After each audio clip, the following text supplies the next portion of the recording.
Colonel Macgregor joins us now. Colonel, always a pleasure. Thank you for joining us. What is your latest view from open sources and from your own sources about the cause of the explosion in the dam and in eastern Ukraine about 10 days ago, and who suffered more because of it, the Russians or the Ukrainians? Well, the consensus appears to be that the Ukrainians did it. And I'm told that it actually was approved, if you will, for demolition by Victoria Nuland, which is kind of interesting. I don't know. And again, you have the intelligence officers. I think they've probably said something similar. Yes, but as far as who benefits, well, the Ukrainians certainly did not benefit from this at all. But I think it probably assisted the Russians because it created a situation where they had less to defend, obviously, and their left flank was effectively invulnerable to amphibious assault, even though I think that probably would have resulted in still more Ukrainian casualties. Would something of this magnitude, I guess if Victoria Nuland was involved, I was going to ask you if Washington approved. That answers that question. If she was involved, Washington would approve of something like this. Does she, who is not a military person, get in, as far as you know, get involved in the minutiae of military strategy? I have no way of knowing that, Judge. I'm just telling you what I was told by the sources that I trust.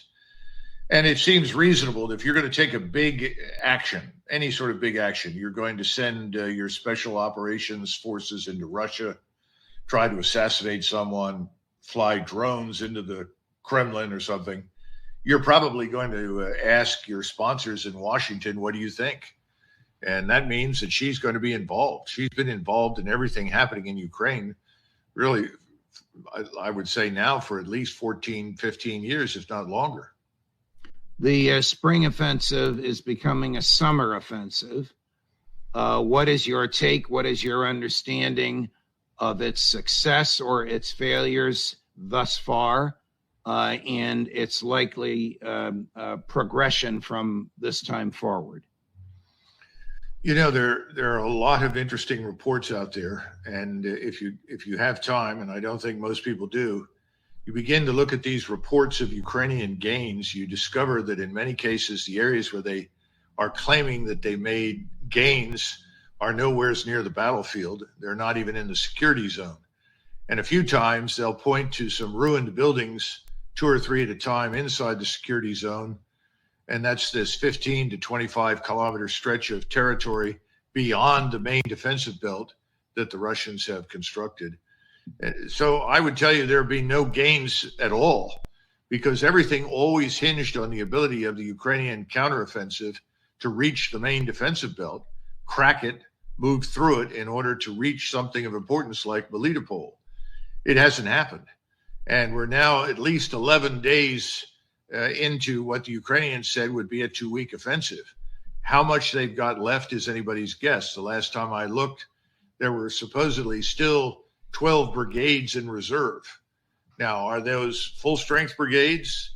Or, conceivably that could be 60,000 men if they're up to 5,000 each. Or are they 4,000? Are they 3,000, 2,000? I don't know. But at this stage of the game, they have not yet committed those last remaining reserves.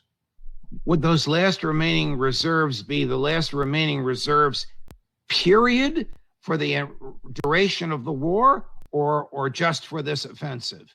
Because 60,000 men doesn't sound like a lot to me when you consider what Putin has. Well, I'm told the likely number is closer to 35 to 40,000, not 60. I don't think there's much left, frankly. And I think that's reflected in the headlines that you're getting out of Washington right now. The discussions about, as we talked last time, frozen conflict, setting up some sort of halfway house. Washington knows that Ukraine is close to collapse. It very definitely is. The country is destroyed. The military has been weakened beyond imagination.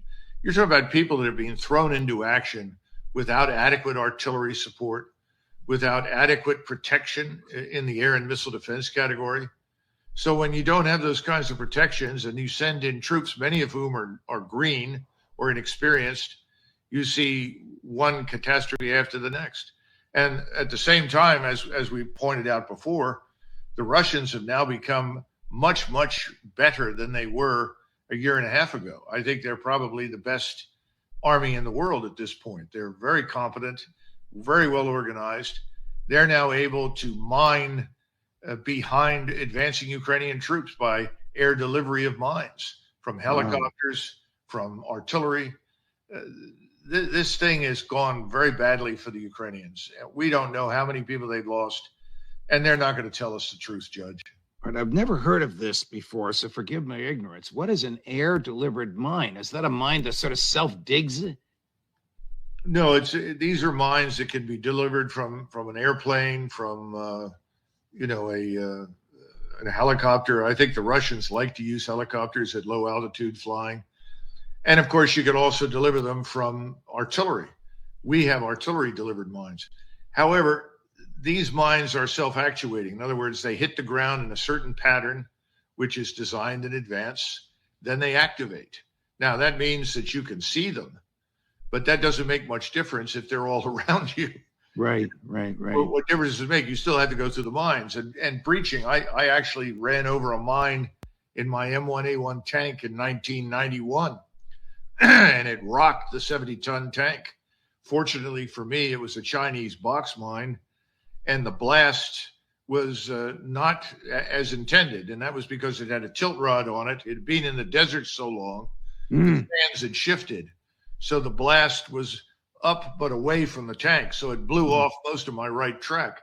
But the point is that, when you've got tens of thousands of these, and they're potentially 1 million plus mines in front of these defenses, once you're in it, then you discover there's no way out of it. You try to turn around and get out of it, and you run into mines behind you that weren't there when you started. This is catastrophic. Here's Yevgeny Prigozhin. It's a rather measured talk by his standards, analyzing his or explaining his view of the success or lack thereof of the Ukrainians in their offensive. It's in Russian with subtitles, so for the benefit of our friends who are listening as opposed to watching this show, I will read the subtitles aloud. Not enough is being done to counter the enemy. Pretty pessimistic on his part, no? Again, Prigozhin is an interesting character. I think he has aspirations that are political in nature. I also think he's close to Putin. And if he says something like this, I'm sure that Putin has approved it. Putin just spoke the other day, Judge. I don't know if you've read his remarks in English. Oh, I have. We have some clips of it for you. He was nothing short of brilliant in some of his analyses, but you know this far better than I, Colonel. Here he is with some remarkable candor is the way I'll describe it. And again, I'll read the subtitle.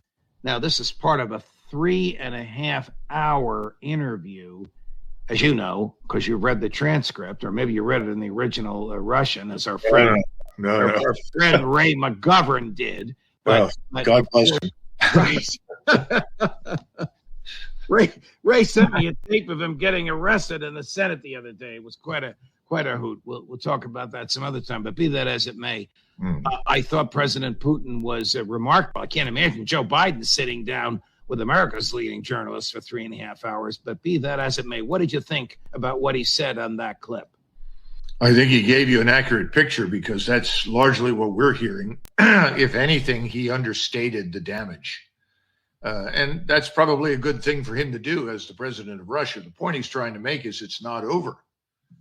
And everything that he says subsequent to his discussion of the battle damage, which is being serious, revolves around how much more of this do we have to destroy?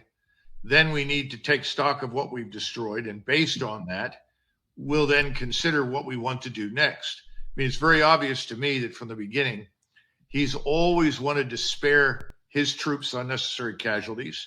He's also been interested in avoiding unnecessary collateral damage. And he would like to have a settlement without pushing this to the very nth degree, if you will. But I think he knows that you're going to reach a point where they've destroyed so much, it doesn't make sense to sit still anymore. You might as well attack, because there won't be any negotiation, and get this over with. I think he's nearing that decision point, but not until he's convinced this offensive is over, and he wants to see an accurate picture of just how much is being destroyed. That's pretty candid, Colonel. I think he's telling the truth. Remember, when he first went in there, he went in with some assumptions that turned out to be fundamentally invalid, the most important of which was that someone in the West was willing to talk to him. There never was anyone. Right. And when the discussions got off the ground with the Ukrainians, as soon as there was a hint from Zelenskyy and his representatives that there could be some sort of agreement, what happened? The rug was pulled out from underneath the whole thing. Washington does not want an agreement. Washington's goal remains unchanged. The problem is Washington's goal of destroying Russia, ruining its economy, demoralizing its population, creating unrest, et cetera, has all failed. It's hopeless. It's not working. Washington is losing dramatically. That's unambiguously clear. So Putin is saying, look, we're going to see what's left, determine what is there, and then if we think it's time, we'll move, and I'll let you know my decision. I think that just means he's going to sweep north and then eventually over to Odessa. He's going to take what he said he would. He's going to seize the cities and the territory that is historically Russian. I don't think he wants to go much further, but if pushed, he will.